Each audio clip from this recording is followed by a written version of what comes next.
Le fait qu'Oswald a été transféré publiquement et avec même beaucoup de publicité, plus le fait que Jack Ruby a saisi l'occasion pour l'assassiner, cela a jeté une ombre sur l'enquête et notre réputation. Nous n'aurions jamais dû le transférer publiquement. Dallas est donc connu pour 3 raisons. L'assassinat d'un président, et puis son feuilleton avec l'ineffable JR. Enfin, ces orages. Et ces orages, vous le constatez, sont une réalité. Quant à la série, elle dure depuis 11 ans et ne semble pas vouloir s'arrêter. Enfin, l'assassinat du président, c'est une histoire qui, elle, ne sera sans doute jamais définitivement classée. Dernier document, vous allez voir, il est important. Peut-être vous en souvenez-vous, en 68, une enquête est parue dans un journal français qui s'appelait L'Événement. On y voit la photo de la butte derrière laquelle se serait abrité le tireur, ou un tireur. Le cliché est détaillé, analysé avec les techniques de l'époque. Dans ce reportage, ce soir, le même plan que vous avez pu voir dans le film a été détaillé avec des techniques un peu anciennes, qui datent et qui n'arrivent pas à bien tout démontrer. C'est un journaliste de Belfort, qui est un bon archiviste, et qui s'appelle Marcel Maté, qui nous a communiqué ce document. Regardez. Il y a 20 ans déjà, en novembre 68, L'Événement, un mensuel dirigé par Emmanuel Dastier de la Vigerie, publiait une photo en tout point semblable à celle présentée dans le document d'ITV que vous venez de voir. Au premier plan, la voiture présidentielle. John Kennedy vient de tomber, mortellement touché. De l'autre côté de l'avenue, à l'arrière-plan, les buissons et la murette. Quelqu'un a eu l'idée d'agrandir cette portion de l'image. On distingue alors une tête d'homme en position de tir, cerclée ici, et à un autre endroit, un deuxième personnage. On distingue très nettement ce qui ressemble à un tireur. L'hypothèse du tireur de face, placé sur la droite du président, était déjà connue. Elle avait été reprise dans un des premiers livres parus sur cette affaire, L'Amérique fait appel. Cette photo, publiée par L'Événement et reprise dans de nombreux journaux, venait encore l'étayer. En 1968 déjà, on savait tout cela. En fait, il y a 2 éléments dans ce reportage de Steve Revel diffusé par ITV. Premièrement, à l'aide d'un traitement nouveau sur un cliché ancien, il semble bien qu'un autre tireur se trouvait derrière la petite butte. Deuxième élément, l'accusation contre les Marseillais. Et là, on ne voit pas très bien le lien entre le cliché et les 3 hommes. C'est sans doute, sans aucun doute, la grande faiblesse du reportage et de l'enquête de Steve Revel. Conclusion, il n'y en a pas. Je crois qu'à l'évidence, la filière marseillaise n'apparaît pas crédible, mais la version officielle, Oswald, seul tueur, assassin du président Kennedy, n'est pas non plus une bonne solution.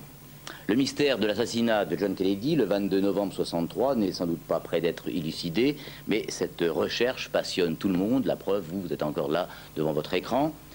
Voilà ce que la 5 voulait vous présenter ce soir. Tout exposé simplement, les faits et les hypothèses. Le document d'ITV vous a peut-être convaincu ou vous a peut-être indigné. Ce sont les aléas de la recherche dans l'actualité. Bonsoir, merci.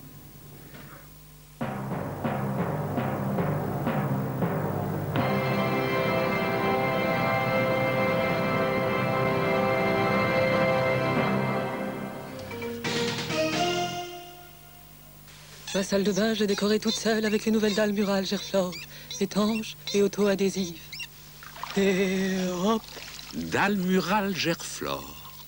Saint-Florigny, ça a 2 fois moins de matière grasse. Et c'est bon. Et si t'as raison, les vaches auront des ailes. Saint-Florigny, 2 fois moins de matière grasse. Et c'est bon. Blanc. Très blanc. Émail. Diamant. Dentifrice émail diamant, la magie du blanc. Dans vos tuyaux, quand ça ralentit, stop. Utilisez des stops. Sans vider l'évier, sans eau bouillante, fini les problèmes d'écoulement. Et son système de bouchon, c'est une sacrée précaution. Des stops, un bon tuyau pour la maison. Des lessives liquides efficaces, ça, il y en a. Pour la propreté, ça va. Pour les couleurs, bon, achetez donc le nouveau Mire Couleur liquide. Très efficace et tendre avec les couleurs. Il a compris. Mire Couleur liquide, dur avec la saleté, tendre avec les couleurs.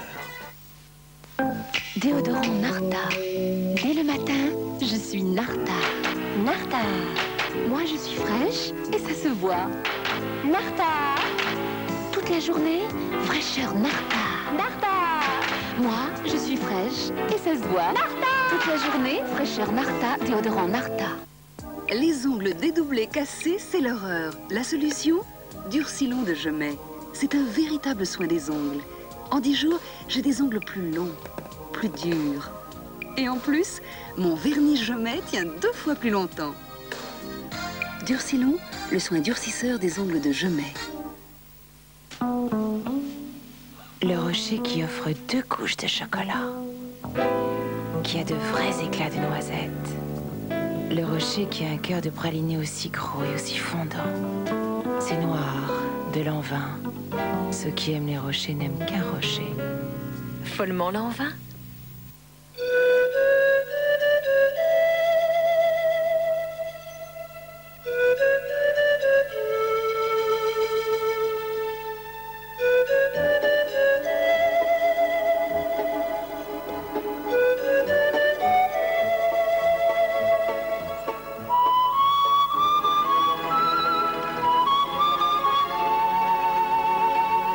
Kremli, le yaourt qui laisse parler ses origines. Chambourcy, oh oui.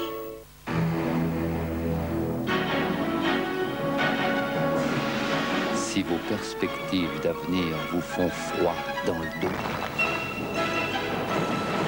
brisons la glace. Avec la Caisse nationale de prévoyance, le spécialiste de l'assurance vie et de l'épargne retraite, individuelle ou collective, votre bonheur a de l'avenir. À la Poste, au Trésor public, chez les curés. Caisse nationale de prévoyance pour la vie. Non, sans glace pour moi.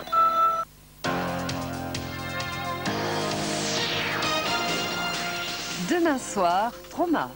Séjour d'enfer dans un lieu diabolique. Demain soir, trauma fera très mal.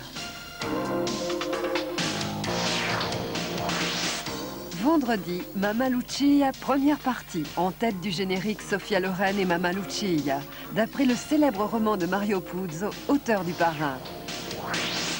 Samedi, Mamma Lucia, deuxième partie. Aïe, mamma mia, que d'aventures pour cette émigrée italienne aux États-Unis au début du siècle dernier. Dimanche, Ultimax Force. Franchir les limites de l'extrême, ils aiment. Ils vont donc se lancer à l'assaut d'un camp de prisonniers au Vietnam. Demain soir, trauma. Vendredi, Mamma Lucia, première partie. Samedi, Mamma Lucia, deuxième partie. Dimanche, Ultimax Force. La 5, tous les soirs, un film.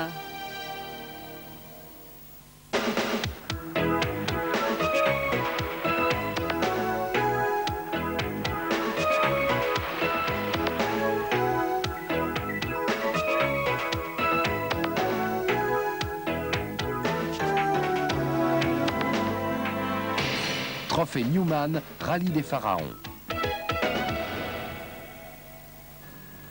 Au bord de la piste, Stéphane Peter-Ancel, arrêté et abattu devant les roues de sa Yamaha.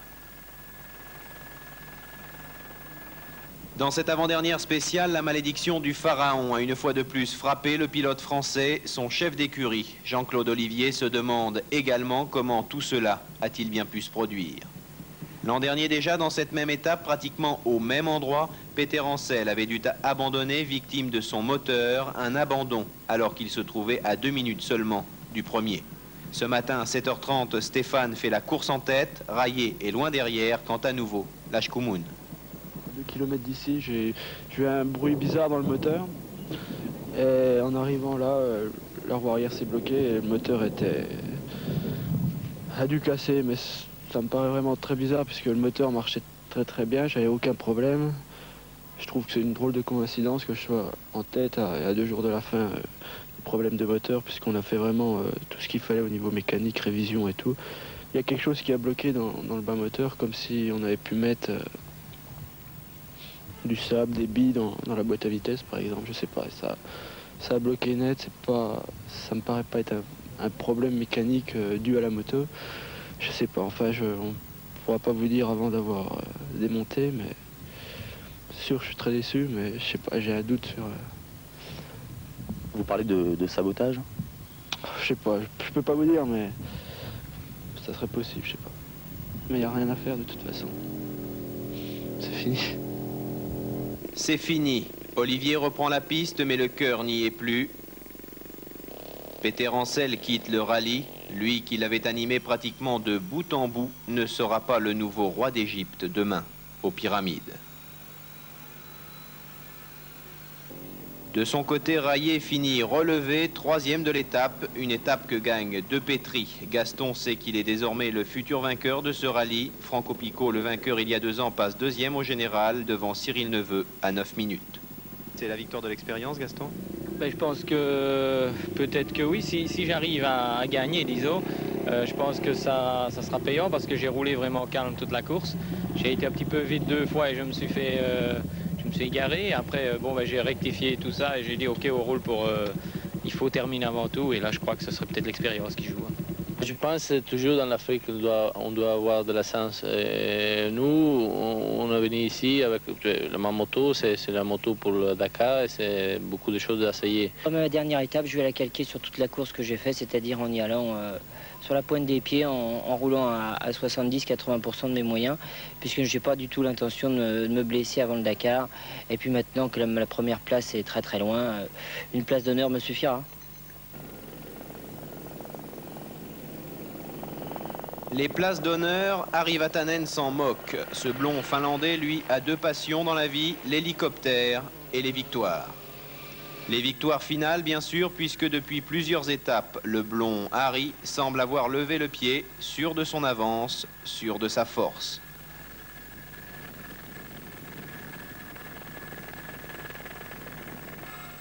Désormais, l'Allemand Grundel devient le porteur de roue de son coéquipier, au cas où.